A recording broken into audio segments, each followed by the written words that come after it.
Thank you, everyone. I would like to invite Dr.N. Jayasankaran Natesa Ayyar, former Vice Chancellor, Kanchi University, for the keynote address.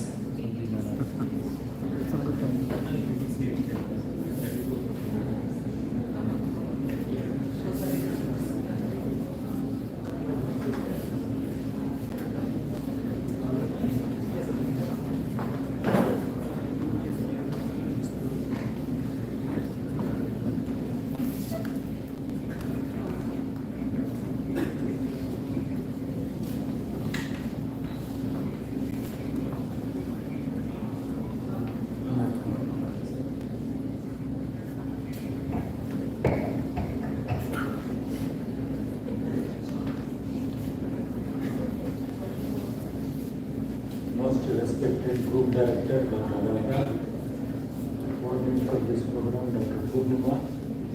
respected faculty members and my dearest student friends in this campus and other campuses also. I am extremely delighted and overjoyed, elated to be part of this wonderful series that SCMS has organized on the theme Indian Ethos and Values in Management. When I was a student of MBA 50 years before, everybody in the management school will talk about Japanese style of management. I don't know whether you are aware of it. It used to be a big fashion. Most of the B schools second the group, they were following the American style of management. All the books that they are reading, they are all textbooks written by Americans. So Americans, they have their own style of functioning, they have their own work culture. But Japanese had a different work culture, and that was supposed to be one of the best in the world in those times. So when I was an MBA student, we used to have a paper on Japanese style of management. At that time, I used to think we Indians were pioneers in management. Don't think the concept of management came only from US or from Japan. Before these countries could specialize in management, we Indians were pioneers. All of you must be knowing, 1000 years ago, the big temple in Tanjore was constructed by Rajaraja Chola, 1000 years ago. Do you think that without management systems, he was able to accomplish this huge project? What was the style of functioning of Rajaraja Chola? You see, even now, after 1000 years, this tall tower is standing majestically with the following engineering marvel. The single stone on the top of the tower is weighing 80 tons. Imagine 1000 years ago when there was no electricity, when there was no crane, when there was no other alternative to lift a huge stone like this to a height of 216 feet, how they would have done it. There is a BBC note on this, you must view this. How they did research. We Indians are not bothered, we only admire. Also, the important aspect of this temple is the shadow of this 80-ton stone will never fall on the ground at any point of the day. Whether it is the morning or the afternoon or the evening, the shadow of the tower of the stone will fall within the body of the tower. That is the way they are constructed. 1000 years ago, what kind of planning, what kind of execution, right? BBC, after a lot of research, they found that there is a place near Tanjore, 10 kilometers away. They constructed an inclined plan from that village to the top of the tower. Using elephants and thousands of people, they rolled the stone to the top of the tower. Imagine what a innovative way of lifting a huge stone to a height of 260. And more than this, the style of functioning of Rajaraja Chola, he was the king. At the end of every day, he will come to the temple, distribute the wages to all the workers, starting from a fourth-rate mason to the chief sculptor. Raja himself will pay daily wages, not at the end of the month. At the end of the day, Raja will come and distribute. Imagine the kind of commitment that Raja had on this project and the commitment that all the workers in this temple would have done that. We talk about motivation. In our system, motivation was never coming from outside. They were all inspired from within. So, if you look at the modern concepts of management that we see and the kind of concept that we Indians have developed, they are at opposite sides. I will take a few examples and then try to explain how Indian style of management is superior to any other style of management across the globe. Whether it be American or Japan or Germany, our style of management is the best. What are the ingredients of this management? First, let us understand what is the definition of management from the Western angle. Westerners define management as art and science of getting the work done through other people. This is one definition widely accepted.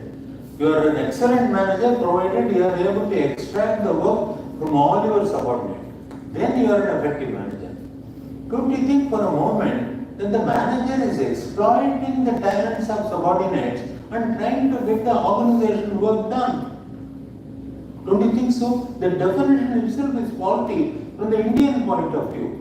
In Indian point of view, management is defined as follows. Because of karayatu variyan, which means the task of a manager is to develop the capabilities of the people who are around me and then make them perform to the best of their ability, fulfill the organizational objectives. This is the definition of management from the Indian soil.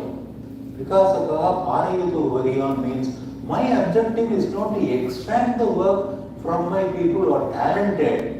My job is to make all the people working with me more competent, more committed to the work. Automatically they will be grateful to me because I have improved their talents, I have improved their competencies. Automatically they will be motivated to discharge their work. Today what is happening? All of you must have read in HR.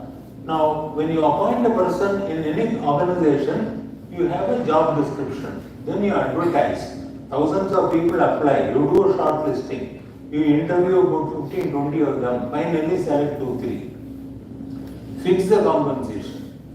And the HR manager has to come to this employee and the employee tells the HR manager, now motivate me to do the work. Don't you think you should whip that fellow? And we have gone through the entire process. He has all the qualifications, he has all the talents, he has all the capabilities. He is not willing to do the work. That is the problem. Why should there be a motivation in the HR? You have appointed somebody with all the talents, capabilities, automatically from day one he must be able to perform. But he is not performing, therefore you have to motivate, therefore you have theories of motivation theory, F theory, Y, two-factor theory, all that stuff you are reading in your organizational behavior. In Indian context, there is no such thing as motivation. The very way you conduct yourself, you inspire the people who are working with you. Motivation versus inspiration. Look at the difference between the two approaches. Motivation always comes from outside. I mean, you can give financial incentive to motivate somebody to do the work. How long this motivation will work? You give an increment, you give a reward, and then he is able to perform. After 2 months, he is looking for another reward to perform better. He doesn't want to wait for 1 full year to get the next increment. This increment will motivate me to perform for 2 months. The reward that they have given me will energize me to perform better for the next 2 months. But I am looking for further rewards for my better performance. So long you keep the locus of motivation outside the individual, you can never motivate that person continuously unless you keep on feeding him with either financial incentive or non-financial incentive.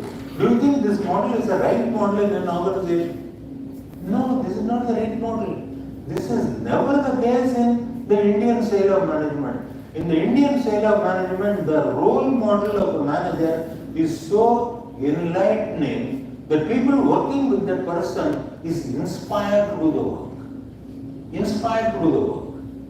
Whenever you go to a guru, he is so inspirational, you develop a desire to learn. You develop a desire to learn. You don't look at CAT score, MAT score before admitting a student in Gurukul. Never done in our Gurukul system. Only parameter based on which I will select a student in the Gurukul is Jigyasatva. It's a beautiful Sanskrit word. which translated in English means a deep burning desire to learn. I can choose somebody with 45 percentile in CAT who has a deep desire to learn. I will recruit the person. I can take him to 100 percentile in 2 months. Immensely possible. There is no point in recruiting somebody with 100 percentile who has no desire to learn. I sit in IIM interviews.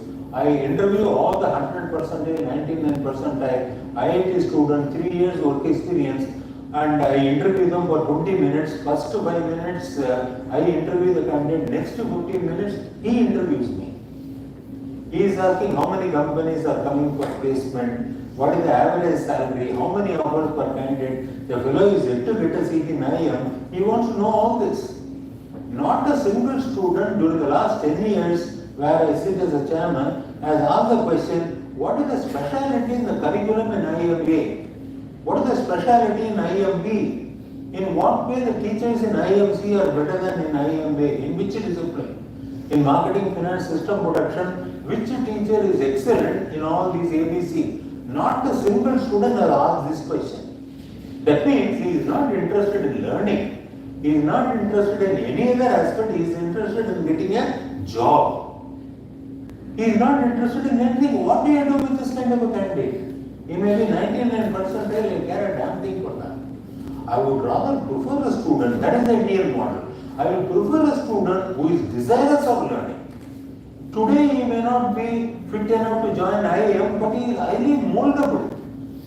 I will be able to take him to height of excellence in his learning process if only he has the deep desire to learn. We don't look at any other parameter. We don't look at any other consideration when admitting somebody.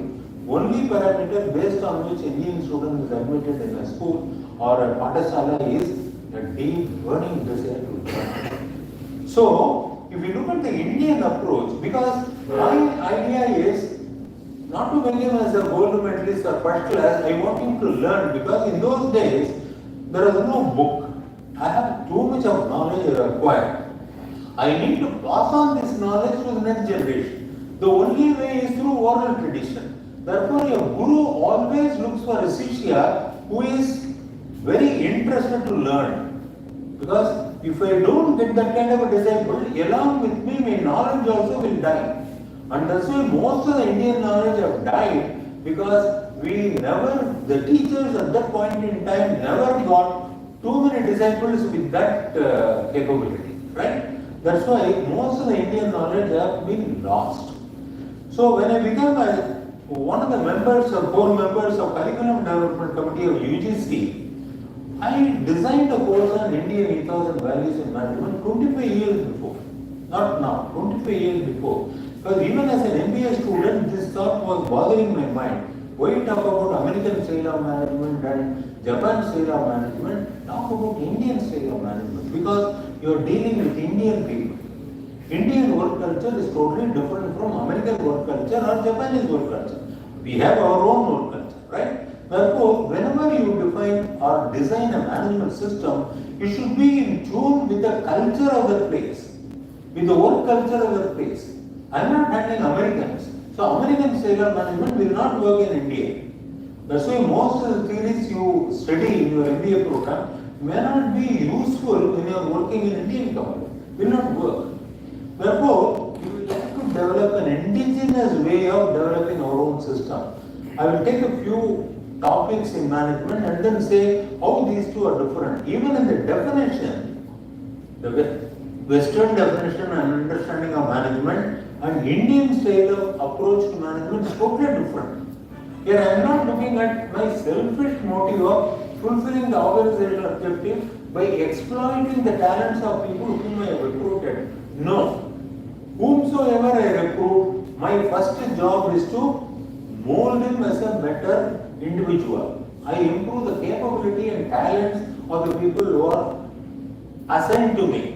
When once I do that, automatically they will be inspired to contribute to the growth of the organization, because he will be inspired to work with me because I have developed his talents. I don't have to motivate him with financial or non-financial incentives. He will be able to automatically contribute to the growth of the organization, because I have been interested in his personal growth.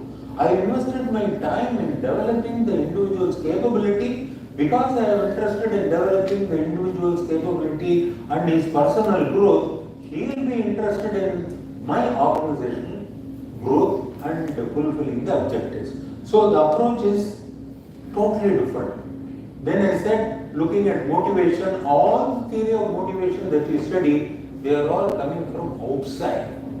Whether it is theory X, Y, or two-factor theory, contingency theory, all that they are all tools coming from outside.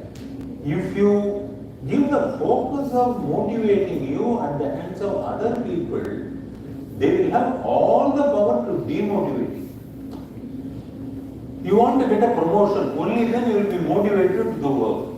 If your boss doesn't promote you, he has all the power to screw you up and demotivate you by not promoting you, by not giving the financial incentive, by not recognizing the work that you have done. So you are given the lever of demotivating you with the hands of other people. How will you get motivated? In the Indian management, nobody can demotivate me unless I decide to get demotivated. You do whatever you like. I will be passionate in doing my work. I will not get demotivated. Whether you give me promotion, whether you give me incentives, whether you reward me, whether you recognize me, I care a damn thing. I want to find a happy expression for my own talent. That is where I derive joy. If you look at the Indian style of management, before you manage others, you must be able to manage yourself. If you cannot manage yourself, how will you be able to manage others? This is one thing which we never teach in any other B schools across the globe. Whereas in the Indian model, first thing that they do is they try to develop the individual, manage yourself. You must know how to manage your body, you must know how to manage your thoughts, you must know how to manage your mind. Mind is ultimately the origination of all the thoughts. We all talk about creative thinking, integrated creative thinking, everything comes from the mind. So in the Indian context, first thing that they do is cleansing of the mind. Because if you don't have a clean mind, whatever thoughts you have, whatever action you do, whatever you speak, they will all be substandard. If your mind is confused, is having lots of conflicts, whatever work you do will have conflicts. Whatever you speak will have conflicts. That's why in the Indian communication system, before I try to communicate with others, I must develop my own internal communication. What is the internal communication? Mano Vak Kayam. The way I think, the way I speak, the way I do. This must be collinear. For most of us, internal communication is chaotic. As a young boy or a girl, your internal communication will be only like that. How many of the B schools across the globe or in India talk about developing the internal communication of an individual? I think one thing, say another thing, do a third thing. That's why there is a definition of Mahatma. You must have done all kinds of leadership models, There's another topic which we will come to. There are so many types of leaders, right? So you have first thing that you traits theory. You must have so many traits, right? Apply your traits theory to Mahatma Gandhi. He will fail on all the parameters of your traits theory. You see, one trait is you must be tall, fair, handsome. I think in the entire group, Panditji was more tall, more handsome. He must have an excellent communication. In the entire group, right down to Srinivas Sastry, I don't know how many of you have heard, he was given the title Silver-Tongued Orator of the British Empire. He was knighted by the Queen. Order of British Empire, OBE, Bharat Ratna, he was knighted by the Queen. Powerful speaker in English. He comes from my village near Kumbhakonam. He was a school teacher. He mastered the English language to such an extent, he can speak the English language much better than any Britisher whose mother tongue is English. When once he was interacting with Winston Churchill, who is supposed to speak the Queen's English, Sastry corrected the English of Winston Churchill. Churchill, this is not the right way to pronounce the word. Churchill got offended. Shastri, my mother tongue is English. Your mother tongue may be English, but this is not the right way to pronounce that word. Then Shastri asked him, do you have 2 volumes of English, Webster's English Dictionary? Yes, I am the Prime Minister, I have the 2 volumes. Bring that. He says, look at page 1157, second column, 4th row. This is the way it has to be pronounced. Shastri was right, Churchill was wrong. When Churchill got a shock, he is an Indian coming from a remote village in Tamil Nadu, speaking the language much better than me. He recommended to the Queen to knight him. OBE was given after this incident. He perfected the talk. He told Winston Churchill, your mother tongue is English. Whenever you are in doubt, you refer to the dictionary. I know the entire dictionary by heart. Have you ever heard of a language where the entire dictionary is in the form of a poem? Are you aware of it? Any language where the entire dictionary with synonyms and antonyms in the form of a poem. It is a Sanskrit language. Right? So, that work, I studied it long back. So, all the synonyms and antonyms, they are all in the form of a poem. You see, if you look at the Indian style of teaching learning, most of them will be storytelling. Number 2, it will be in the form of a poem and there will be music in it. They are all talking about Jains, Kirtan, you know. Ramayana was recited as a music by Lavakucha. Right? Tapaswadhyaya niratam tapasviva vitambaram naradam parikoparachivalmi kirmuni. This is how it starts. This is a poem, there is music in it, because if it is in the form of a poem and music, it is very easy to memorize. Right?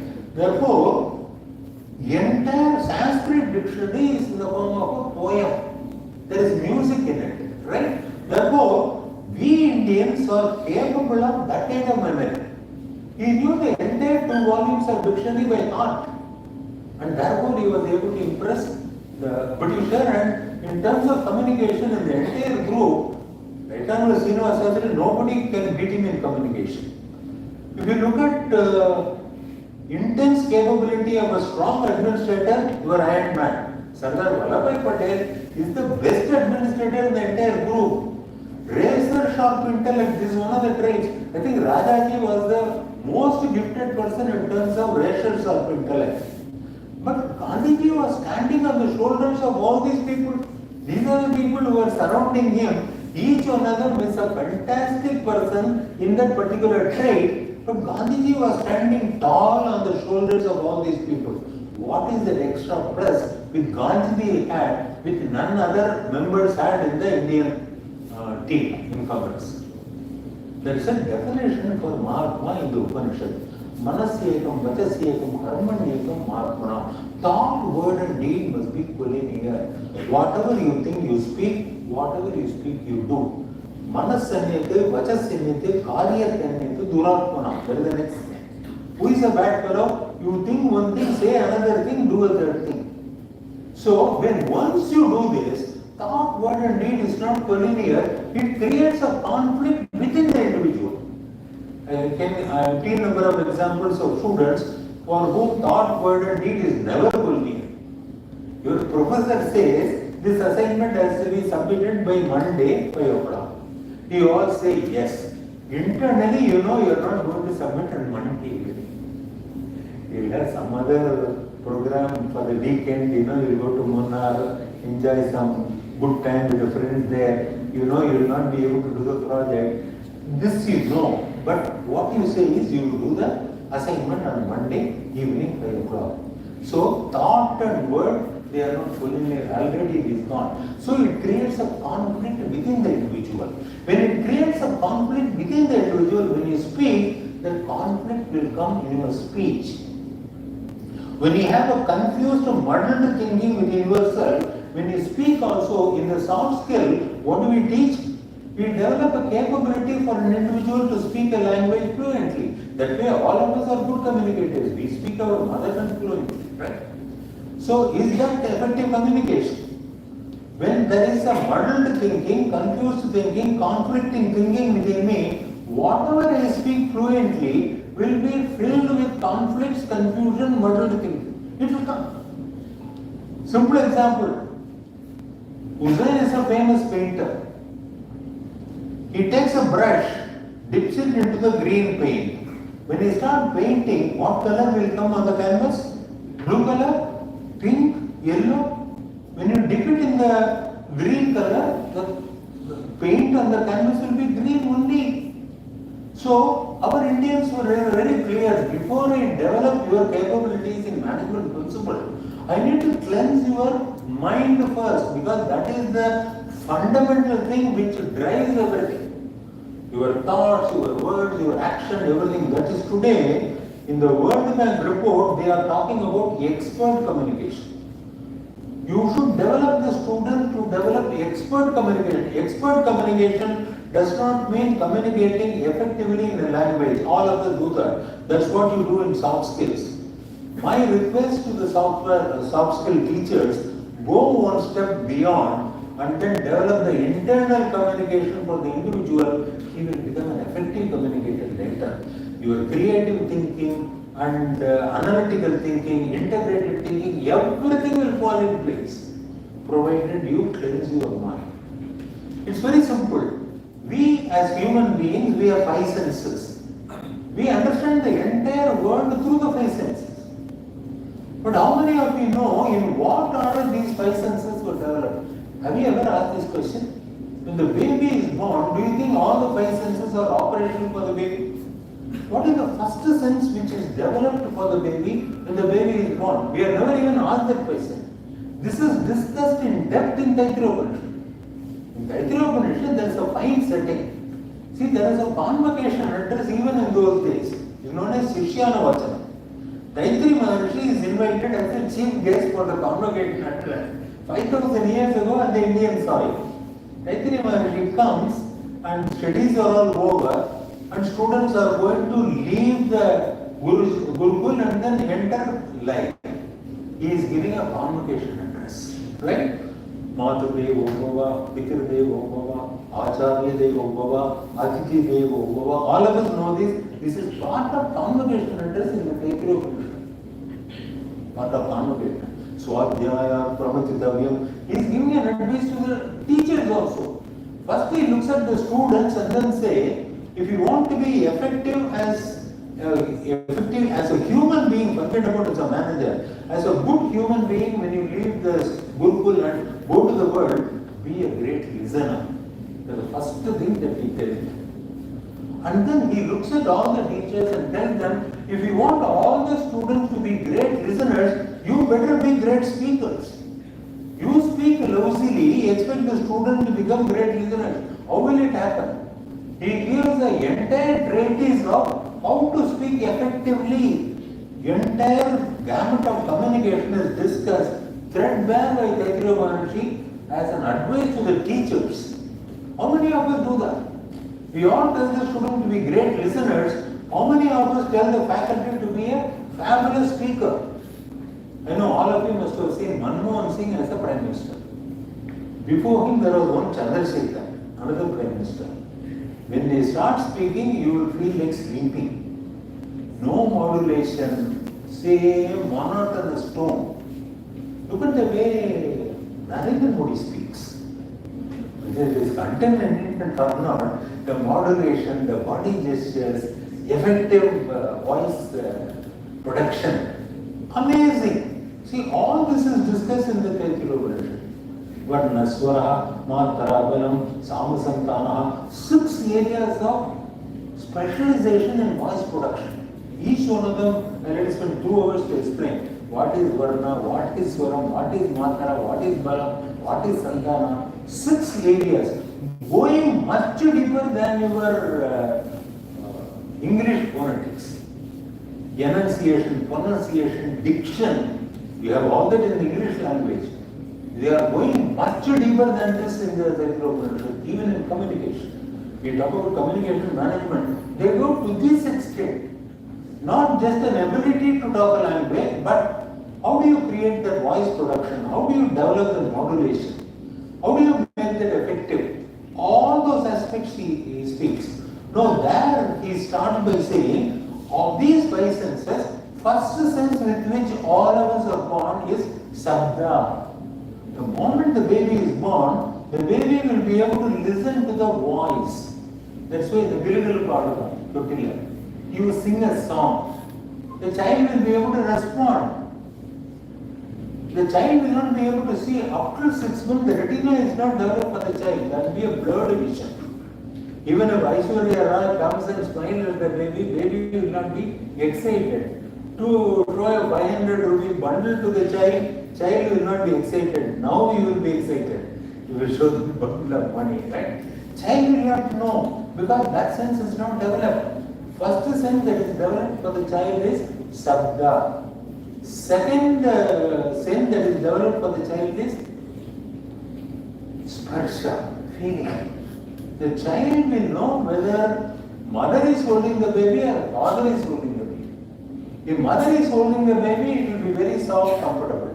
If father is holding the baby will start crying. We always hold the baby in a rough manner. We don't know how to handle the baby. The feeling is the next one. Sabda, Sparsha, Rupa.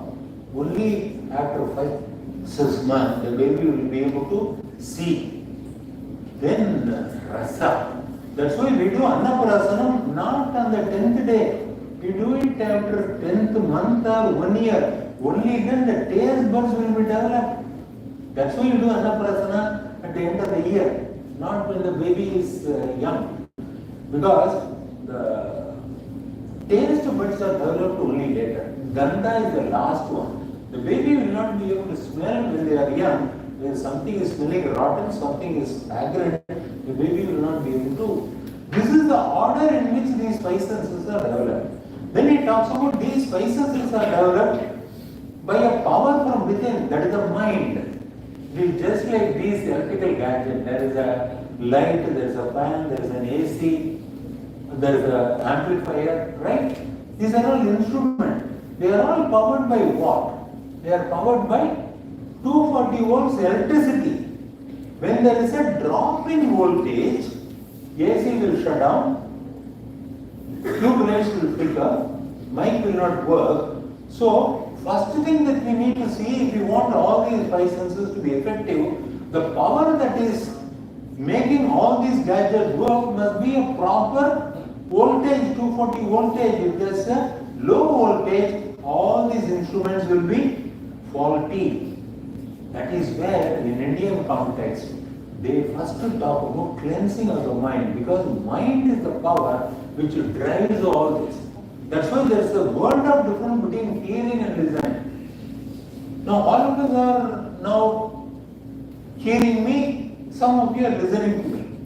When the mind is engaged totally to the ears, you are listening. With the rapt attention you are listening. Even when I stop, there are other sounds in this room. I think some AC is making a noise. Some of you may be carefully listening to that noise for the last 20 minutes. I don't know. Because this noise is also hitting my eardrums. Right? Or when you are traveling in a train or in a bus, they have done research. Close to 50 to 60 sounds are made around you. When you are talking with your co-passenger in the train, all these 49 sounds are filtered. Who filters it? Ears? No, it's the mind which filters. And that's why we say you want to see only those objects that you want to see. You want to hear only those sounds that you want to hear. Sometimes when you are walking in the morning, somebody says good morning, you don't respond because your mind is elsewhere. You did not see the other person saying good morning. Sometimes when you are walking on the road, you see such a handsome person, you feel like turning around seeing them for a second time, right? So, it is the mind that decides. So, at the end of the day, you have to make sure the 240 electricity power voltage is strong. That is what Indians have done. Before I teach you anything, first I make sure whether the gadget is working properly. Whether the power that drives all the five senses are working properly. How do you make that communication effective? By making you as a great speaker. Before making others listen to you with rapt attention, you will have to become a great speaker. So, this is the difference in understanding communication from the Western concept and the Indian concept. Western concept of communication, there are One simple definition is you are highly effective in speaking a language. That is one definition. Conveying the right feelings with the right words at the right time is an effective communicator. A manager should have that. You will have right feelings. You may not know how to convey it with the right words at the right time. So many times, your subordinate will be frustrated because you are not complimenting them for their good work.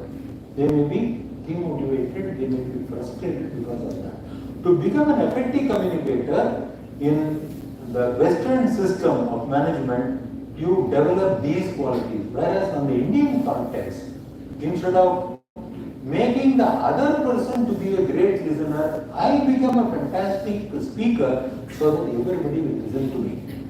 Because I have no control over other people's capability. I have all the power to improve my capability.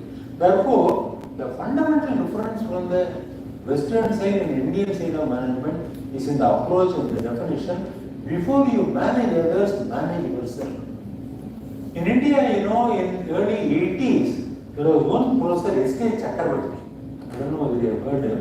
He is a fabulous teacher of finance in Ayyar, Calcutta. But like me, he is also into Indian Ethos and values in management. When I was a director of BAM, I used to invite him. He will come to BAM for 3 days. We used to offer courses in management, Indian Ethos for the BAM student. Also, we used to do program for the executives of BHT. Once we said we will do a 3-day workshop in Kodaikanal. So we took about 20 CEOs. They were in Kodaikanal. The teachers were Chakravarti and myself. So we started telling them how to do pranayama. No big theories we were teaching. On the first day, we were teaching all the CEOs how to do pranayama. Because the prana, the breath and the mind, they are completely related, absolutely related. When I say cleanse your mind, when I say control your thought process, how will you do it? Will you do this to control the thought process? You control the breath, your thought process is controlled. I will ask you one simple question. This is the way Brother in the Upanishads starts. There was absolute democracy in the Indian classroom. Student will always be asking questions to the teachers. This method of teaching learning process is known as pariprashna. Pariprashna means you ask a question, teacher will answer, you put a counter question. In Indian context, we always respect the guru, but we never take the word from a guru for granted. If I am not convinced, I will challenge my teacher. There are so many episodes in the Upanishads and in Vedas where a student challenges the teacher intellectually. So he will answer, right? So, teacher is asking a question, the student is asking a question. Sir, I have 2 nostrils, 2 eyes, 2 ears. I breathe in and breathe out. Am I breathing in and breathing out with the same intensity or with a different intensity? Have you ever asked that question? If I don't breathe, you will not call me as Jayasankaran. You will call me as a body, dead body, gone. My name is gone, position, everything is gone. Breath is so important to us. And the breath, there is a book written by one Dr. Kalanagi, I don't know, I strongly recommend that book to be read by Indian people. When breath becomes air, that is the title of the book. When breath becomes air, he is an outstanding neurosurgeon. He did MA literature in India, went to Stanford Medical School, became a top class surgeon. He became a neurosurgeon, very specialized in neurosurgery. After MA literature, in India, he will not be given a seat in medical college. You have not done MBBS, therefore no medicine. After MA literature, he joined Stanford Medical and became an outstanding neurosurgeon. He got married to another doctor. Unfortunately, when he was 33, 36, he is afflicted with lung cancer. As a doctor, he knows that he is going to live very shortly. So he writes that book. So both husband and wife discuss how we are going to manage in the next 3 or 6 months, where the husband will be alive, after that he is going to die. No medicine can cure this advanced case of lung cancer. So he writes this book, when breath becomes air. So long it is within the body, it is breath. When it goes outside, it becomes air. Right? So what is the difference between the dead person and the living person? when you are living, breath is controlled within the body. When you are dying, the air goes out. Your breath becomes air. So, first thing we want to control, see, the breath and the mind are interrelated. When you do pranayama, you have control over the breath. The teacher says you don't inhale and inhale with both the nostrils with the same intensity. They are with a different intensity. The student asks, how do you know? Simple. Put your finger like this, blow from both the nostrils, you will find one nostril flow will be more than the other flow nostril.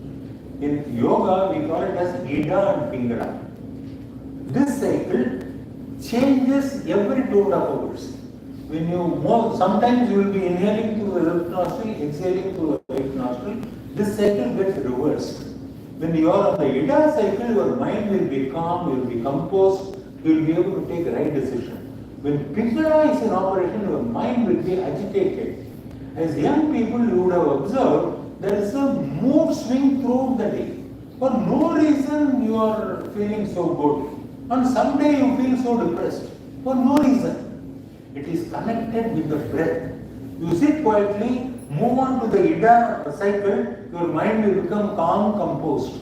So, for the CEOs, Chakravarti and I decided to teach the pranayama so that they will be able to work on the Ida cycle more than the Pingala side, so that the mind of the CEO will not be agitated, will be able to take calm, quiet decision. So on the first day we taught them. Also told them the importance of developing this pranayama. First day went on, we told how it should be done, practice in the room. Second day, it's Kodaikanal, fine climate, the evening 7:30, both of us were chit-chatting in the garden. So of the 20 tents, he came to us. And then said, sir, we are arranging a cocktail party. Would you like to join? Neither Chakravarti nor I drink in those days, right? So we were not drinking. We said, we are not able to give you company. Then Chakravarti asked these 10 people, only yesterday I told you to do pranayama. Why don't you stay in your room and practice pranayama for half an hour? You have come here not to drink. You have been doing this throughout your life. As a CEO, you have been doing this. Why would you do that when you are on a retreat in Kodaikanal? You have come here to learn something. No? Why are you doing this? One CEO told us, sir, we attempted this yesterday for 10 minutes. We felt so miserable. After 10 minutes, we are not able to continue the pranayama. We are feeling so miserable. Then Chakravarti and I looked at these people and then said, if you are so miserable with yourself, how do you expect others to be comfortable with you?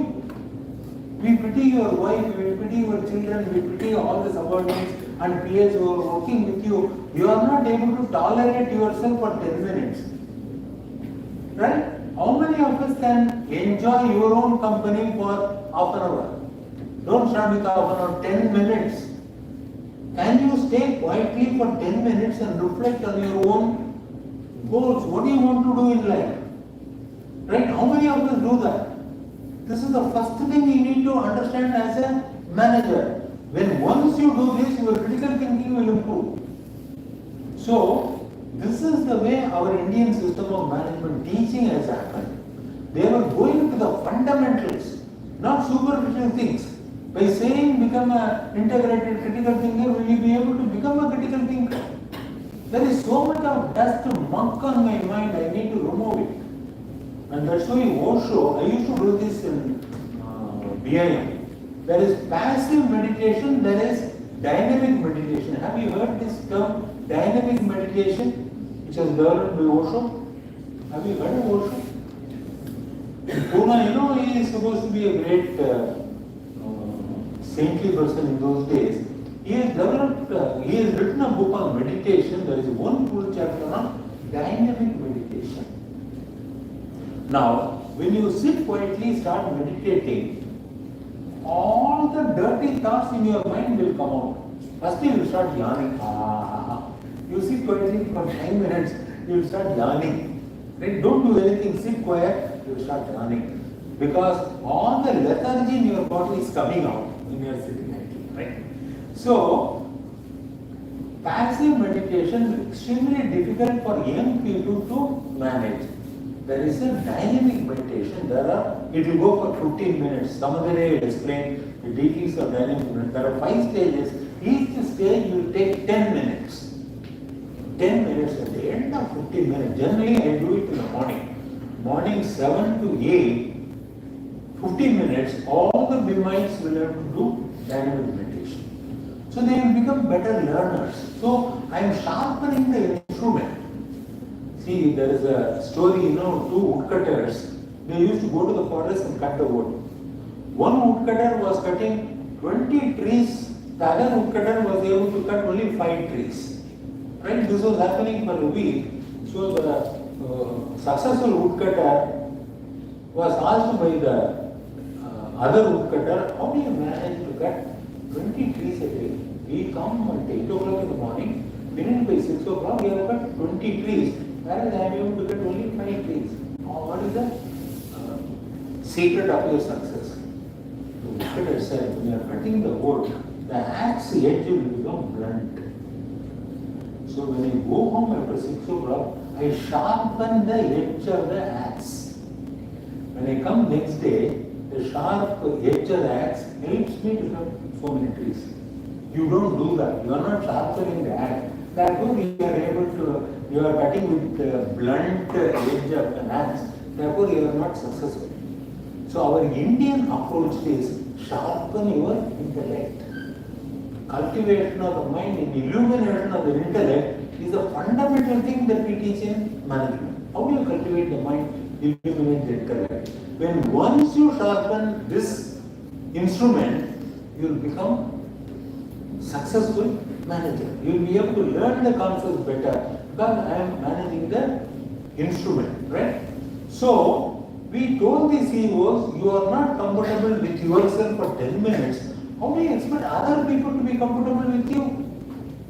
They will be only feeling miserable, including your wife, children and colleagues in the institution will be feeling miserable with you. First, to develop a capability to be comfortable with yourself. You must be happy with yourself. How long you can be happy with yourself? 10 minutes, 15 minutes, 20 minutes, half an hour? Try it. Try it. For how much of time you will be able to be happy with yourself? Doing nothing, absolute silence, right? So, these are all the approaches in the Indian style, right? So, this is on communication, motivation, leadership. Again, leadership, there are so many theories. I told why Mahatma Gandhi was great. Top point and need was Cornea. In the Mahabharata, there is one sloka which describes the entire leadership. I will say this sloka. Drishta Sudhiraha Anushtada Saujanyavadanam Viswasavartam Sangasya Nayaka Abhyasado Bhavet. There are 6 parameters which you decide a leader. Nayaka means leader. Abhyasado Bhavet means by sheer practice and effort, anyone can become a leader. We are debating in the B schools, whether the leader is born or made. All those discussion nonsense because Vyasa in Mahabharata, in quarter of a verse he has answered that question. Nayaka Abhyasado Bhavet. Any person can become a leader by sheer practice. But what are the things that you need to pick up? Not the trade theory, not other theories. Drishta, we must have a long-term view of the entire organization, long-term perspective. Sudhira, when you are clear about the decision, that's why we talk about vision, that they are also clear about long-term vision of the organization. As an individual also for long-term vision, right? Drishta, Dirgham Pasya Maharaso, Upanishad. Look ahead, don't be short-sighted. When you are looking at your vision, go for a long-term vision, not short-term vision. Right? Dirgham Pasya Maharaso. Hraso means a short vision. Dirgham, you must have a long-term vision. When you have a long-term vision, start walking on that direction. The path will be full of thorns, full of stones. It is going to be a rough road. Therefore, Drishta Sudhira, You must be courageous to walk on the road. For Gandhiji to walk on the road of Ahimsa was not simple. When Gandhiji speaks, of course, Eternal Srinivasa Shastri is a fabulous speaker of English. When Gandhiji speaks, he will be able to move the hearts and minds of millions of people in this country. Motilal Nehru, who had a ruling practice in Allahabad, left the practice and joined the movement. How could that happen? In organization, even as a CEO, when he says something, people don't listen. Gandhiji never had any formal power. Who appointed him as the father of the nation? Somebody appointed him as the father of the nation. He was accepted and respected as the father of the nation by the qualities of the individual, right? Therefore, when once you speak with conviction, people will listen. Eternal Shastri will speak better English than Gandhi, but Srinivasa Shastri, only process of English will admire him, not a common man. Because common man's language was spoken by Mahatma Gandhi. Krishna, Sudhira, Anushtara. You must practice what you preach. This is one quality of a teacher. Which leadership theory talks about this? You talk many things, you don't practice, nobody will respect you. Anushtara, whatever you preach, you must be able to practice. Krishna, Sudhira, Anushtara, Saujanya Bhajanam. You must be easily accessible to people. Easy accessibility, very important. If you are sitting in an ivory tower, you can never be a great leader. You must be accessible to people. Viswasa Vartanam Sangasya, you must be able to earn the trust of the people. By telling people trust me, people will not trust. You have to create that trust. And there's a big topic on how to create that trust. So these are all the things that a manager has to pick up. When you want to become an Indian style of manager, you will have to develop, you must be trustworthy. Don't ask the other people to trust you. Are you trustworthy? How do you make yourself trustworthy? Every focus in Indian style of management is focusing on me. More and more I refine myself, more and more I become effective as a leader, as a manager, as a better human being. Because I have no control over others. What control I have over you? I have all control over me. Let me try to correct myself. When once you start correcting yourself, it will radiate in the entire department. In one department, let one faculty make this change.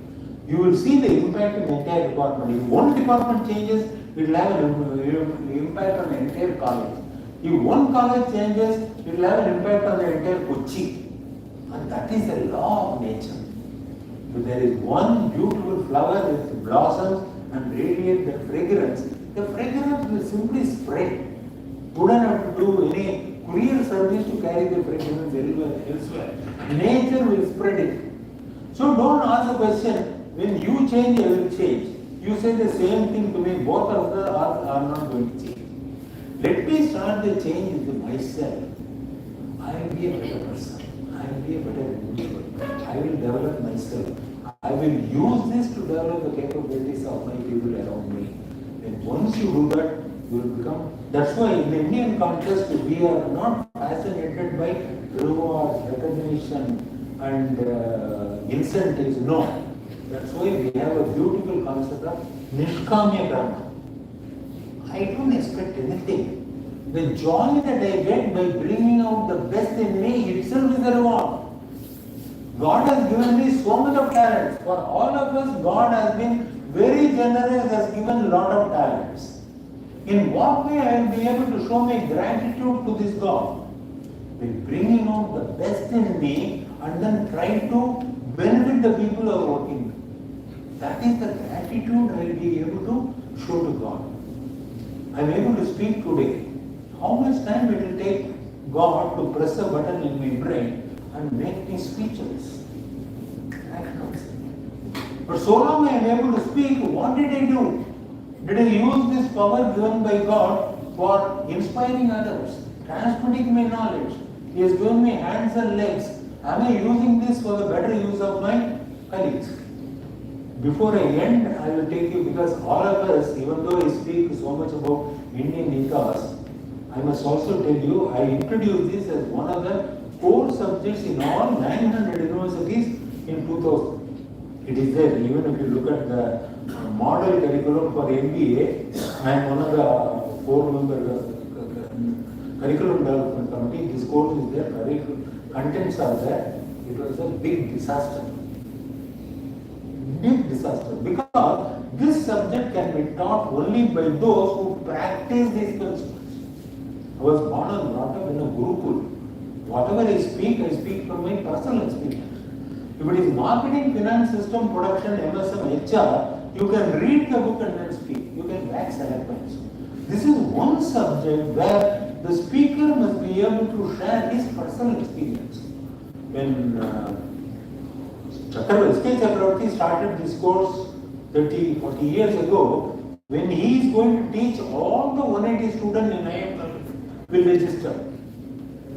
For one semester he was sick, he was not able to handle this course. This was done by one of his students who became the IIM Calcutta director in devastation. He was an young student of Chakravarti.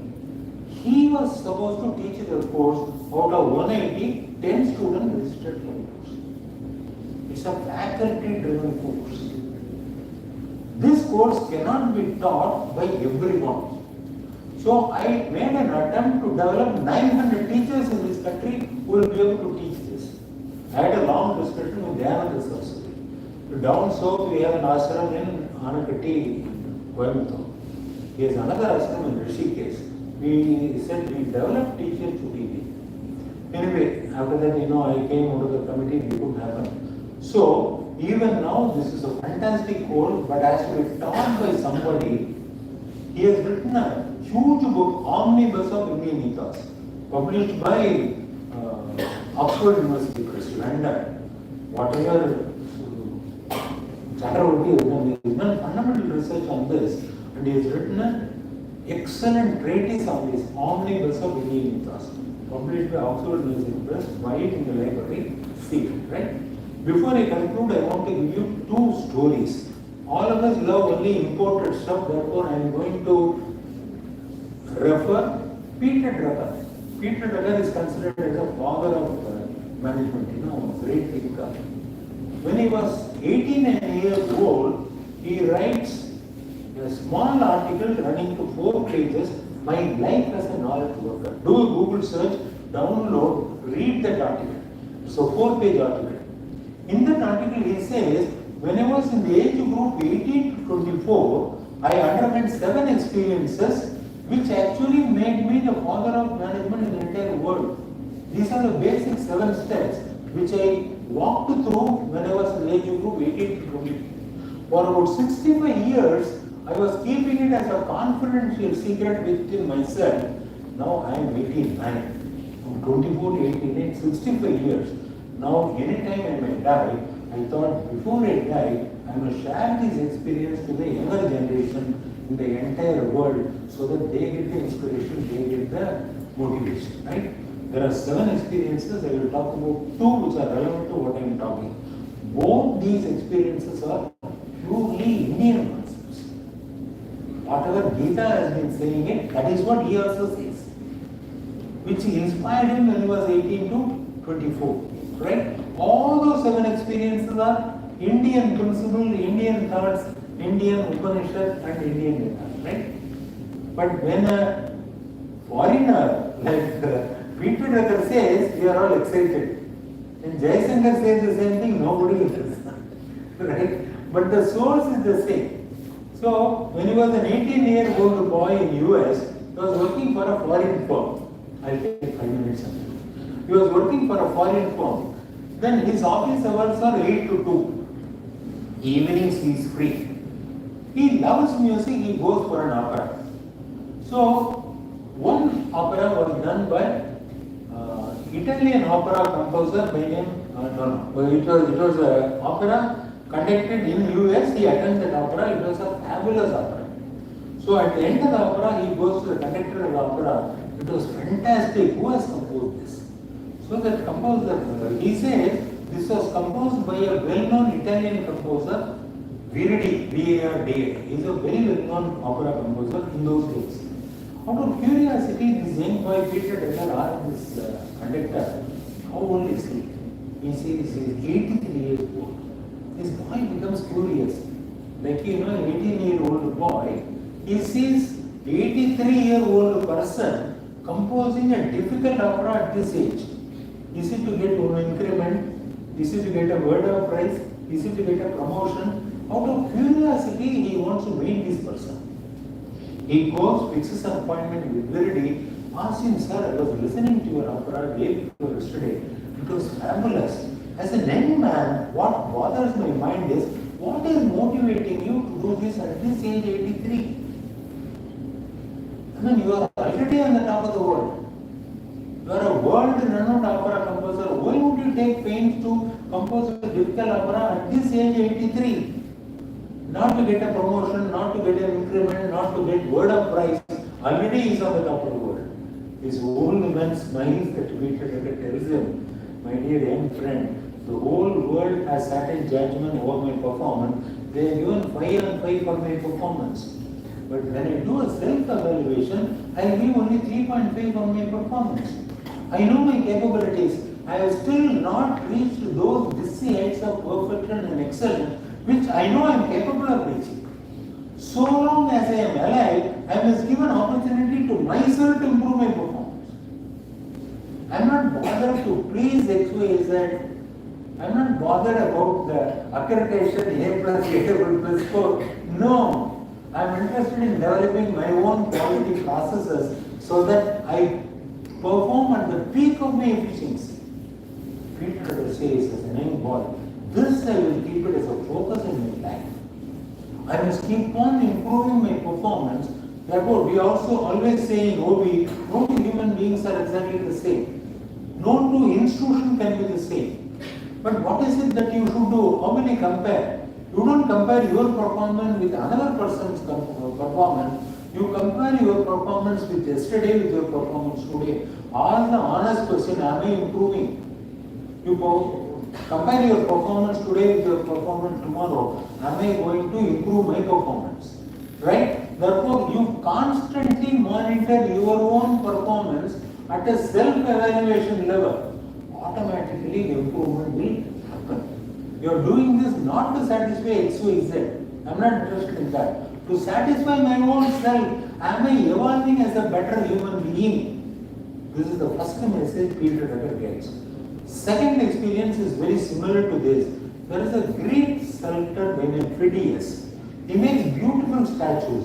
They are all on the top of the tower, top of the palaces, top of the mountain. At the end of it, he gives a bill to the king. King passes on the bill to the finance minister. As all finance people do, they don't pass the bill directly. 5% cut, 10% cut. This finance minister cut the bill by 50%. Paid only 50% of the amount. Phidias got a little worried. He thought probably some of my statues were defective. Therefore, the king and the finance minister have cut the bill by 50%. That is the way he thought. Therefore, he goes to the king and then asks, sir, your finance minister has paid only 50% of my bill. Was there any defective in my statue? King says, I don't know. Go and ask the finance minister. He goes to the finance minister and then asks him, sir, I gave you a bill, but you have given only 50% of the cost. Was there any defective? He said, no, you are a fantastic sculptor. Everything was perfect. I have a logical reason for paying you only 50%. All your statues are on the top of the tower, top of the palaces, top of the hills. We are able to see only the front side of the statue. Nobody sees the back side of the statue. Therefore, I have paid you only 50%. Look at the logic of the finance person. They are able to see only the front side, therefore 50%. To that, Phidias says, my dear finance minister, you and I don't see the back side of the statue, but gods from the heavens see the back side of the statue also. When as a sculptor I sit with a chisel and a hammer in my hand and then work on a stone, I am bringing divinity to my hands. I care a damn thing whether somebody sees, somebody appreciates.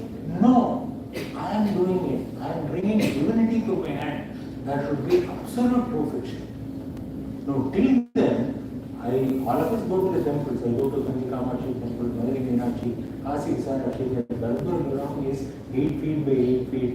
Except the chief priest, nobody can go inside the temple. Have you ever asked the question how Kamakshi or Meenakshi looks on the vaccine? Even I have not asked that question. After reading this article, when he went next time, I asked the Natesa, the chief Mirasa, how is Kamakshi in the vaccine? You do Abhishekam for the Lord. How is Kamakshi? He said, Kamakshi is as perfect, as beautiful, as graceful as you see in the vaccine. So for a sculptor, he is bringing divinity to that sculpture. So Peter Drucker, at the end of this episode, he says, I have done many mischief and naughty, imagining that God is not watching my action. He is a person who reaches perfection even in those areas where only God is see. So, if faculty is teaching a subject, don't be bothered whether the health department is monitoring, whether the principal is monitoring. This is a task given to me, I will do it to the best of my ability, stop. I don't care whether this is appreciated, whether it is rewarded, whether financially or non-financially, no. This is the task given to me, I bring out the best in me. This should be the approach for every one of you or whatever work you do. This is the Indian ethos. I am a human being endowed with so much of talents. I am bringing out the best in me.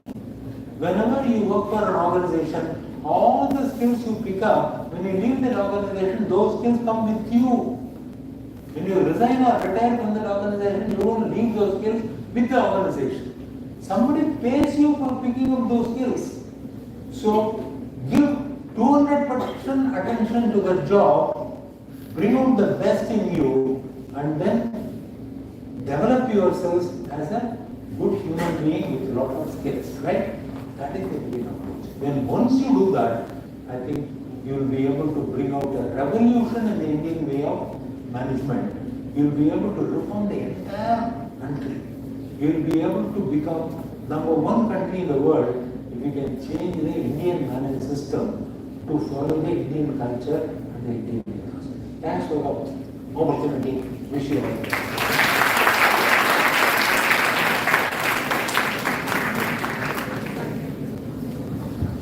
Thank you, sir. Now I request Dr. N to present the memento to our esteemed guest, Dr.N. Jayasankaran and Natesa Ayyar, as a token of our love and gratitude.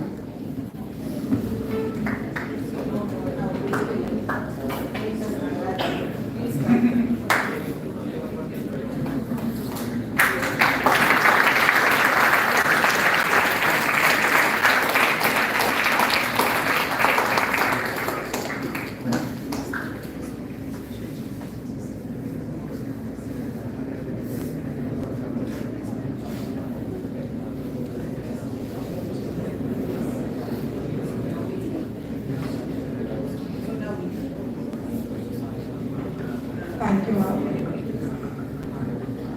Thank you, ma'am. I would like to invite Dr. Narayan, Professor PGM, to propose a vote of thanks.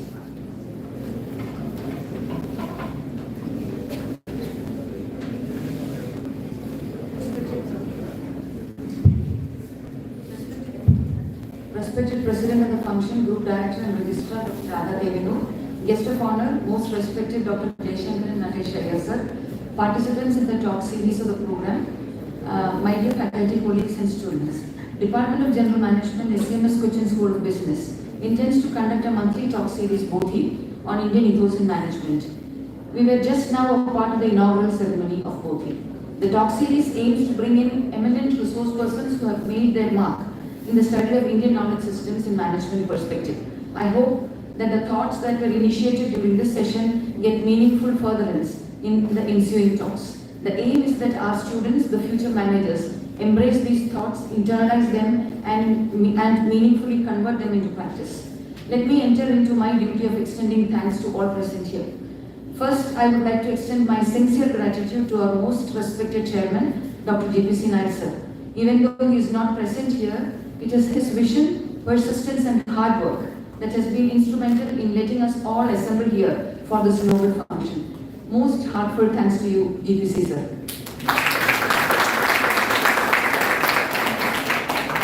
Next, I would like to extend my sincere gratitude to our beloved Vice Chairman, Professor Pramod P.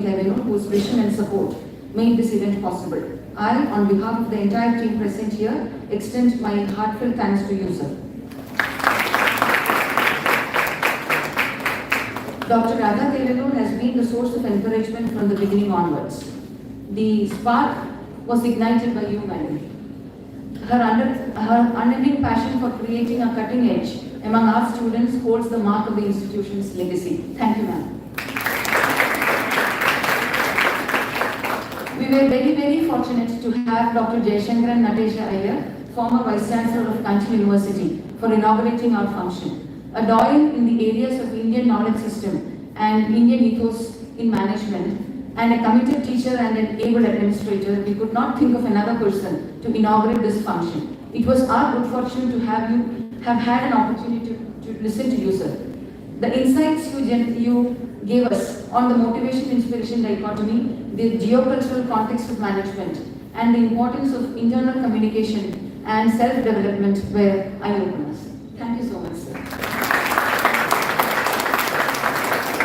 Next, I would like to extend my sincere gratitude to my team faculty member, Dr. Devika, without whom we would not have taken even a step forward. Thank you, Devika, ma'am. All the faculty members of SCMS family have been with us in planning this event. Thank you, my dear colleagues. The students of batches 31 PGDM and batch 20 MBA are with us, making this all happen. Thanks to you, my dear students. Staff members of SCMS were with us during the entire event, helping us organizing the entire event. Thank you. Once again, thank you all.